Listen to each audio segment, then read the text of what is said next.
कांग्रेस के प्रदेश अध्यक्ष अरुण यादव देवास पहुंचे।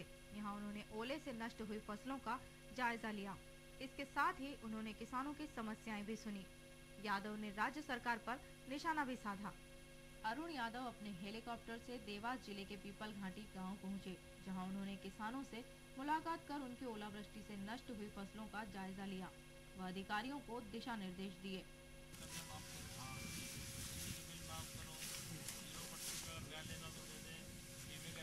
पत्रकारों से चर्चा के दौरान अरुण यादव ने प्रदेश की भाजपा सरकार पर जमकर निशाना साधते हुए कहा कि मुख्यमंत्री को कार्यक्रमों में जाने के बजाय किसानों की सुध लेना चाहिए।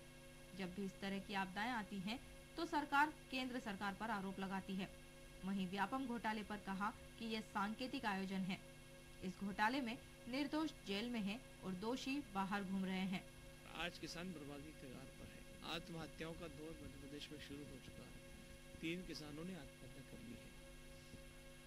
हमने जैसे मुझे इसके बारे में खबर लगी, मैं और हमारे CRP लीडर कटारे जी, हमने एक ज्ञापन बनाकर माननीय कृषि मंत्री को अवगत कराया कि मध्य प्रदेश की क्या स्थिति है।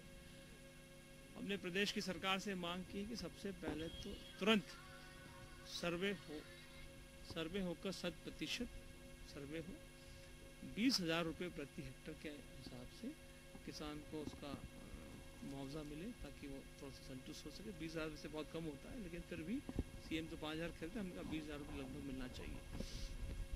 तमाम पुराने कर्जे, किसान के बिजली के बिल, सोसाइटी बैंकों का, commercial bank, societies, cooperative banks, जितने भी प्रकार के कर्जे किसान ने कोई लिया है तो वो पूरा कर्जा उसका माफ़ होना चाहिए। साथ ही साथ हमने ये भी मांग की कि जो फसल बीमा है जो पिछले 2 साल से आकर पड़ा हुआ है, पता नहीं क्यों मुख्यमंत्री और सरकार उसको बांटना नहीं चाहती है। उसके पीछे क्या इनका लॉजिक मुझे समझ में नहीं आता है। तो ये मांगे हमने सरकार से रखी है और मैं सरकार से कहना चाहता हूँ कि ये इतना संवेदनशील मसला है, किसानों की पूरी समझ लीजिए कि उसका सड़क पे आ चुका है किसान, उसकी मदद के लिए जितनी भी आवश्यकता हो वो मदद पूरी करें।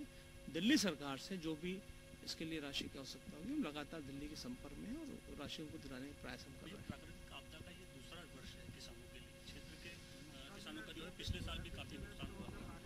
अभी जैसे कि मुखिया जो है बार-बार ये आरोप लगा रहे हैं कि जो 50% जो नुकसानी होती है केंद्र सरकार उसको नुकसानी नहीं मिलती है। ये गलत आरोप है। मैं कागज लेके घूम रहा हूँ। मुझे पता था कि ये बात आप जरूर हमसे पूछने वाले हैं। पिछले साल लगभग इस सरकार को हमने कितना पैसा दिया था? 424 करोड़ रुपए दिया है। 424 करोड़ रुपए दिए हैं मुआवजे के रूप में, और जो भी प्राकृतिक आपदा आती है उसके लिए दिए हैं। वहीं पीपल घाटी के सरपंच श्यामलाल ने कहा कि सरकार को किसानों का कर्जा माफ करना चाहिए व बर्बाद फसलों का 50% मुआवजा देना चाहिए। गेहूं की फसल, चने की फसल, कपास की, मिर्च की और सब्जी की फसल पूरी पूर्ण रूप से नष्ट हो चुकी है। और जो खेत में पाइप थे लगे हुए किसानों की, वो पाइप भी पूरे फूट चुके हैं और घरों में कवेलू फूट चुके हैं। मतलब खेतों में सही मायने से देखें तो 100% नुकसान हो चुका है। सब और पक्षी भी मरे हैं। उसमें जो झाड़ पे पक्षी बैठे थे वो भी मरे हैं।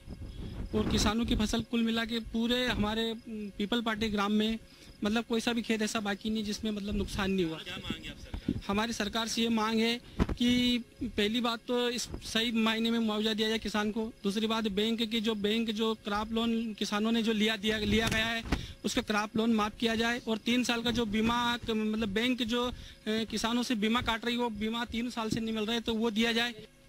मध्य